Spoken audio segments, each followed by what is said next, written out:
जौनपुर शहर के लिए, जैसा कि मैं हमेशा से कहता रहा हूँ कि जौनपुर न तो अपनी धरोहरों को संभाल पाया, न अपनी सांस्कृतिक पहचान को संभाल पाया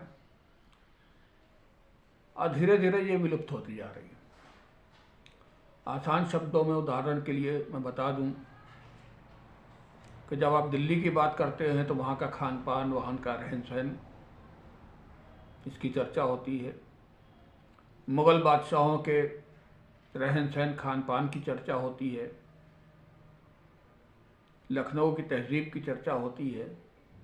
नवाबीन के खाने पीने, रहन सहन वगैरह की चर्चा होती है।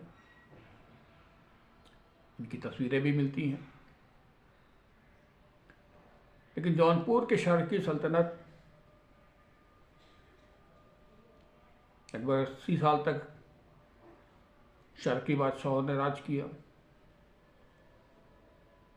लेकिन यदि आप किताबों में तलाशें, यहाँ के मॉन्यूमेंट्स के बारे में मिलता है थोड़ा बहुत, लेकिन कोई मुकम्मल किताब यहाँ के खान पान के बारे में, सांस्कृतिक धरोहरों के बारे में आपको नहीं मिलेगी। इन धरोहरों को जौनपुर भुला चुका। शायद मुग़लों से, अलोदी वंश से आपस की लड़ाइयाँ इस शर्की सल्तनत को उसकी पहचान खोने पे मजबूर कर गई। आज आपको रूबरू कराता हूँ शर्की सल्तनत के बादशाहों का खान पान कैसा था। यकीनन ये मुस्लिम थे।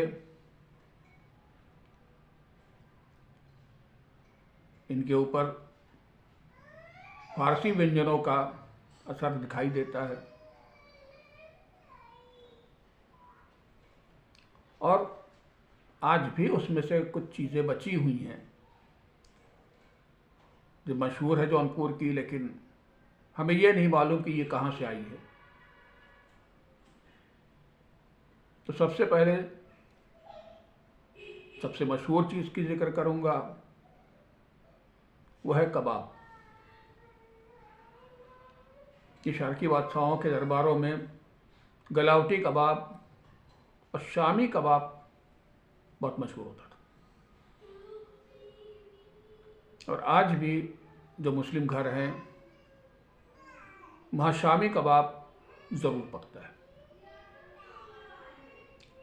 ये शामी कबाब जब ईरान से आया, जैसे कि समोसा भी ईरान से आया, शामी कबाब जब आया तो हमारे हिंदुस्तान में मसालों का बहुत व्यापार अच्छा था। उसमें कुछ तीखापन मिलाया गया, कुछ मसाले मिले और नया टेस्ट बन के तैयार हुआ। ये शर्की बादशाहों के दस्तरखान के रौनक होते थे। लेकिन गलावटी कबाब जौनपुर में अब उतना अच्छा नहीं मिलता। शामी कबाब भी बाज़ारों में बहुत अच्छा नहीं मिलता। लेकिन घरों में अभी भी शामी कबाब का वजूद जिंदा है। उसके बाद कौरमे का जिक्र ज़रूर आता है, जिसे प्याले में सर्व किया जाता था। प्याला होता था, उसमें सर्व किया जाता था। गोश्त होता था और उसमें शोरबेदार गोश्त कह सकते हैं।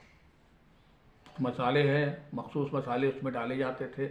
आज भी ये कौरमा घरों में बनता है। हाँ, उस तरीके का नहीं बनता, या कह दिए उसका कुछ सस्ता सा वर्जन बनता है, क्योंकि उस कौरमे के अंदर गोश्त होता था, शोरबा होता था और कम से कम 2 अंगुल देसी घी तैरता रहता था। मैंने अपने बुज़ुर्गों को, अपने घर के बुज़ुर्गों को उस कौरमे को खाते हुए देखा है, जिसमें रोटियां डुबा के खाया जाता था। तो ये कौरमा शामी कबाब के बाद अगर किसी चीज़ का जिक्र आता है तो वो है बिरयानी। इस बिरयानी में भी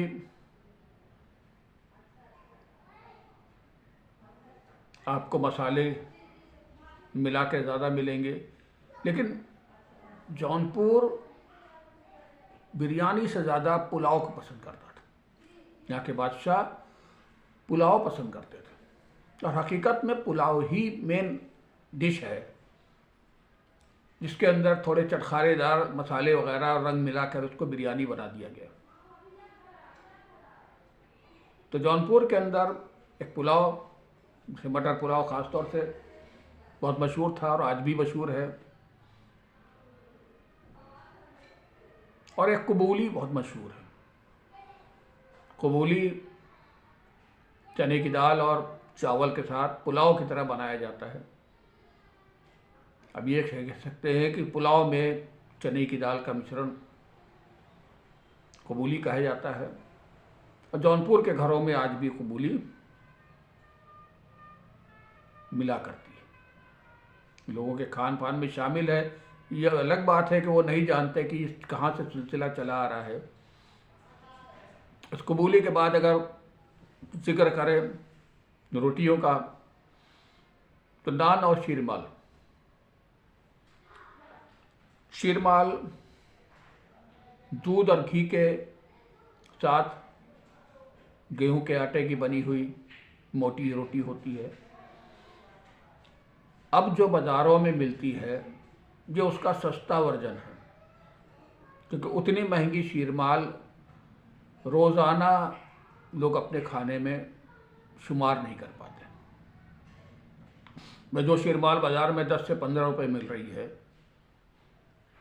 अगर वो 80 या 100 रुपए की मिलेगी तो कितने लोग उसे ख़रीद पाएंगे। लेकिन जो असल शीरमाल होती थी, जिसके अंदर दूध भी होता था, मेवे भी होते थे, गेहूं का आटा भी होता था, घी भी होता था, और इसको मिला के सानने के बाद जो शीरमाल बनती थी, इस शीरमाल की खासियत ये होती थी कि अगर उसे लोग सुखा लेते थे और सुखाने के बाद उसे अपने साथ सफ़र पे लेके जाते थे। पहले होटल वगैरह तो हर जगह होते नहीं थे, किसी के घर मेहमान नवाजी करना या खाना खाना या मुसाफिर की तरह किसी के घर में रात गुजारना ये बहुत अच्छा नहीं समझते थे। तो सूखी रोटियों को, शीरमाल की सूखी रोटियों को बोरों में भर के लेके जाते थे, और रास्ते में दूध या पानी में जब भी वो सूखी रोटियां मिलाई जाती थी वो फिर से ताजगी से भर जाती थी और नर्म हो जाती थी, और लोग खा लेते थे, क्योंकि उसके अंदर ड्राई फ्रूट भी होता था, दूध भी होता था, घी भी होता था, आटा भी होता था, तो मुकम्मल डाइट उनकी हो जाती थी। ये शीरमाल रह गई है सस्ते वर्जन की शक्ल में। नान ख़त्म हो गई है। जौनपुर की नान अब देखने को नहीं मिलती। उसके बाद मीठे का जिक्र आए तो जौनपुर का जर्दा बहुत मशहूर था। सूखे मेवे केसर के साथ चावल का मीठा वो जर्दा होता था। अगर वो असल वाला जर्दा मिल जाए तो खाने में नरम होता था, मुंह में जाने के बाद ही घुलना शुरू हो जाता था। तो क्या बात है, यहाँ भी कहूँगा कि उन जर्दे की सस्ती शक्ल मौजूद है। अब वो असल शक्ल में जर्दा नहीं रह गया। सूजी और बेसन के हलवा भी यहाँ मशहूर था, और उसके साथ साथ जौनपुर की फिरनी बड़ी मशहूर होती थी। दूध चावल केसर से बनी फिरनी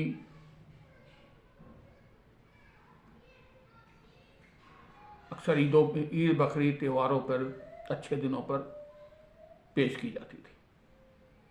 ये शर्क़ी सल्तनत के कुछ ऐसे खाने हैं जिनका मैंने जिक्र आपको मुकम्मल तौर पे तो नहीं कर सकता, तफसील में नहीं,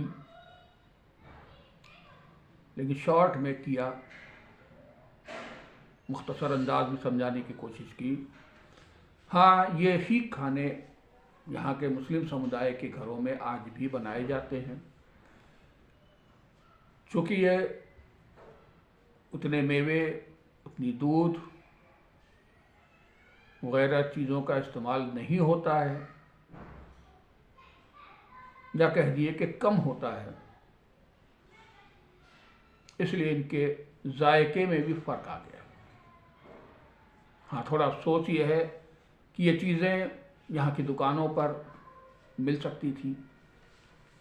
जिसको खाना होगा वो जाके खाता, जिसको कहीं बाहर ले जाना होता लेके जाता कि ये जौनपुर की मशहूर फिरनी है, ये जौनपुर का मशहूर कबाब है। लेकिन जौनपुर अपने ही कबाब, कौरमे, जर्दे, शाही टुकड़े, शीरमाल को महफूज नहीं कर सका। हो सकता है आगे आने वाले दिनों में